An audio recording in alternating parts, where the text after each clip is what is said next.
Hello, it is your girl Mocasso and Miss Tweety, and we are here to show you guys a new SOP that we have created for writing a white paper.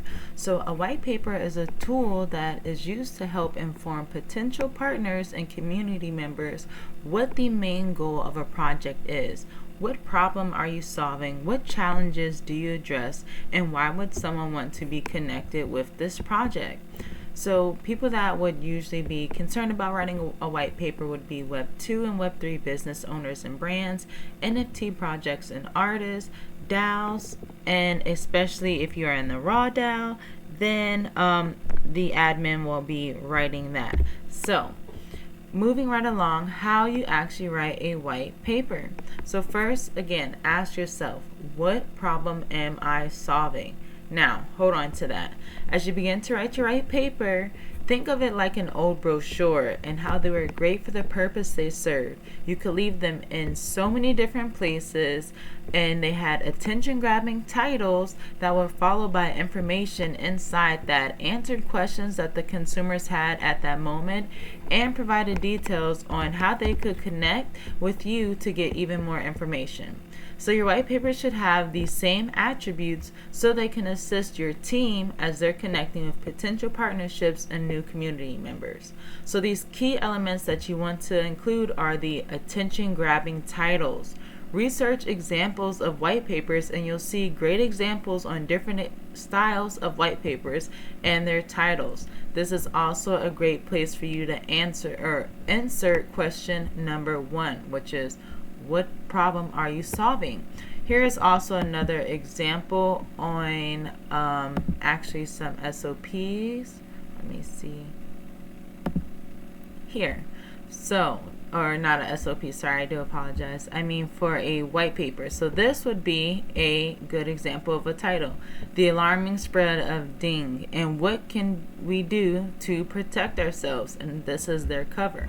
Or even something like this, the Army's framework for character development. And in this article, it even gives some suggestions on how you can juice that up some to change it so that it says something more like integrating character development with leadership development. So I did link this article as well here in the SOP over in our references so you can actually dig into that full article. But back to our steps here. So not only should the initial title be attention-grabbing, you should also have a format that is easy for the reader to follow that consists of titled sections and supporting details. And be sure to include a table of contents that references these sections.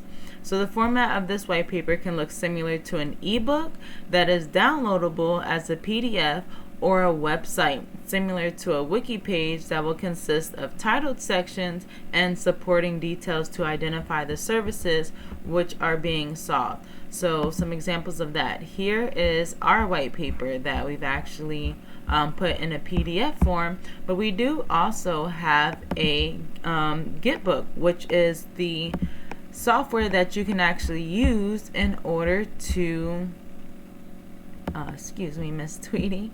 Gitbook. This is what a lot of businesses or brands use to actually write a white paper in this form. Because again, here you can see, let me minimize my screen so I can make sure you all see. But here you can see the different sections. That's what's important. These sections and then the supporting details. So this is the pillars of the DAO and the supporting details. And then here we go into even more details on what that consists of. So however you format is up to your brand, and everybody's is going to be different. So moving right along, let's keep going. So once the white paper is complete, those interested, and this is a keep in mind moment, so once the white paper is complete, those interested in your project will be able to access it to read more about your mission you're working on and towards to consider how they can collaborate. Or when community members are presenting about your project, it will serve as a good tool to follow along with, kind of like a slideshow, just like I just showed you guys how ours looks. It really does serve as an awesome slideshow. You see, I can expand it and then just slide through, and it's an awesome slideshow that anybody can then use. So it serves as a good elevator speech, something that you can actually send to others to be able to inform them of all of the stuff that you're working on. So a pro tip, which is using Canva in order to create an ebook style template in order to create this downloadable version, or getbook.com for that web version like I just showed you.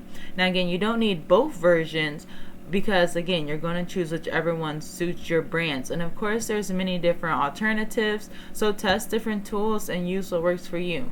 A quick tidbit here on Canva, as you can see, and again, let me minimize that so you can see. You see here is a template that I use, but you can see here I changed the colors, added some pictures, and made it for something that worked for me. So, or even here, this is a template where you can see it's just some yellow basic colors, and here I use that same template but made it my own. And I even used this template again just because, again, I wanted to keep that cohesion throughout this book, so I used it again here as another one of those slides. So again, you want to focus on formatting, making sure it's easy to read, easy for your audience to follow along. So now that formatting is clear, let's dive into how to actually write your white paper. So once you've identified your problem, next walk your reader through the solution you are developing and the key elements to the project you're building around it. Before you can fill your white paper with information, you have to do research in order to provide an informative perspective. So let's see.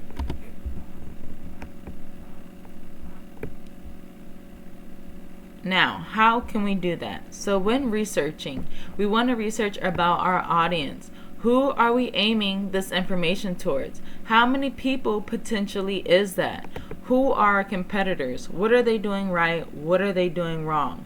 Market analysis. Where's the money? Where are potential avenues of income? What are some projections that you can start to predict and outline for yourselves with these avenues of income if you continue a year from now, 5 years from now, 3 years from now, 10 years from now? Start to try to gauge that market value that you are building.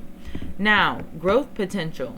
What does the market and audience growth look like 5, 10, 20 years? How many people have onboarded versus potential to be onboarded?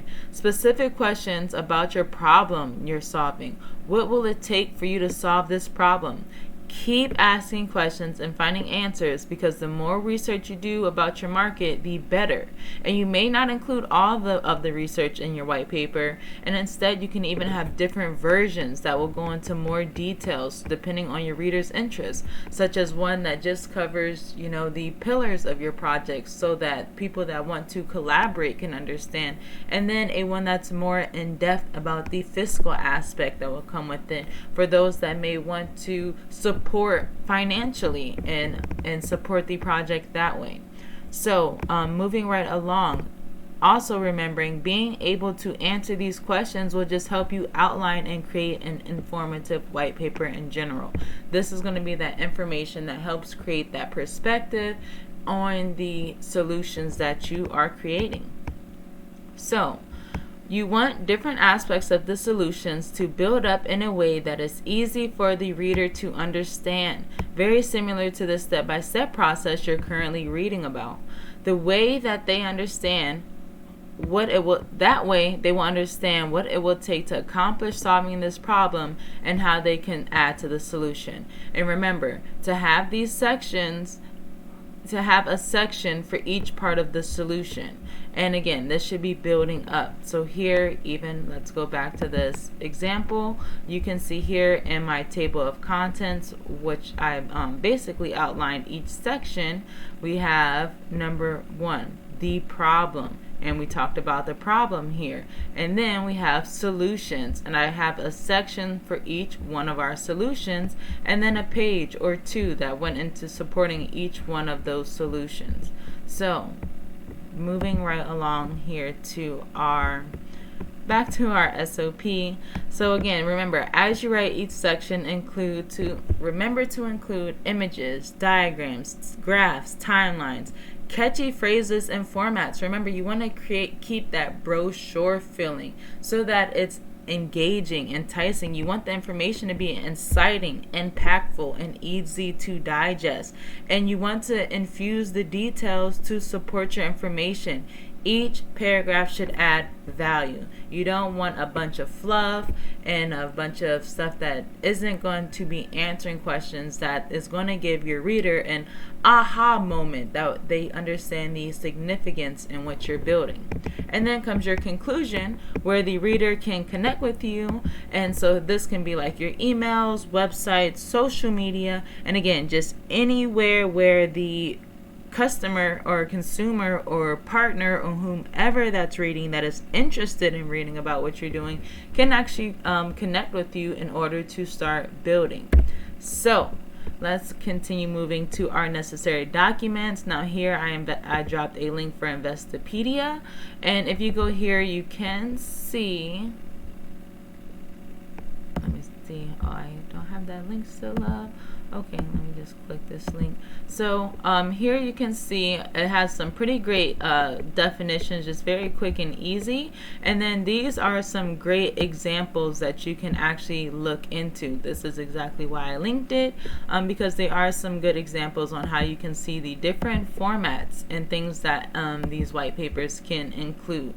Also, here's an article that goes into a deeper explanation on writing a white paper, and this is the one that I showed you all initially, which is called like the 10 steps to writing a white paper. And so it gives a lot more details on formatting, and they also include some cool templates that you can download in order to give it a try and start formatting that way. Now again, I did show you guys already how to just use Canva, and here's those templates that again you can give a try.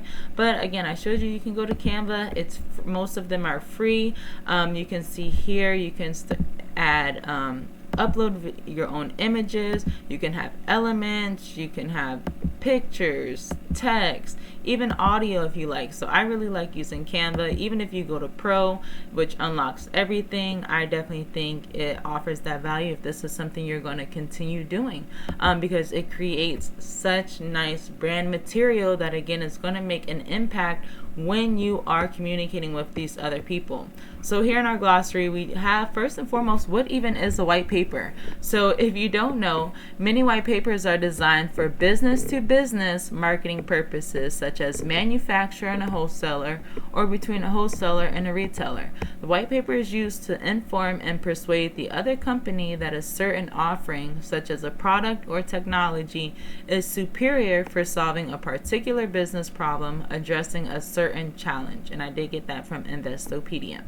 And then also format, again, because that is one of the key ingredients to making a nice and effective white paper. So when creating a format for your white paper, you want to keep it aligned with the style of your brand. So if your brand is not very poppy, it doesn't need to be poppy, and that's again why you can use a internet version and a wiki version, one that's very black and white and straightforward. And again, this is where you want to consider your audience and who you're going to be presenting to and what they would like to see and what's going to keep their attention and what they will see as valuable. And that's why that research is very, very beginning to do in the beginning. So when it comes to formatting, choose a color scheme that is clean and consistent, as well as a few fonts that you will utilize throughout the white paper. Choose 3 to 5 fonts to alternate between for paragraphs, headings, and subheadings. So please note, your white paper should reflect your business. So create one using formats and information that support and highlight what you are building. Having this tool will make it easier for you and your team to continue to grow your project and connect with others that are interested in connecting and building with you. So Awesome. That is exactly what a white paper is. Again, a very effective tool to help you start pitching your business. And after you tell someone your business, be able to send it to them so that they can go and get all the gory details. And again, that last conclusion page on how they can continue to build with you. So I hope this has been helpful. We definitely will have a lot more SOPs in store where we will be breaking down the step-by-step processes, which is located here in the RAWDAO, where we are building out our brain, where we include SOPs for the basics, DAOs, businesses, crypto, NFT artists, the physical to digital process, and the RAWDAO specifics. So if this has been helpful, make sure you like, comment, and subscribe, and stay tuned because again, we have lots more in store. Peace and blessings.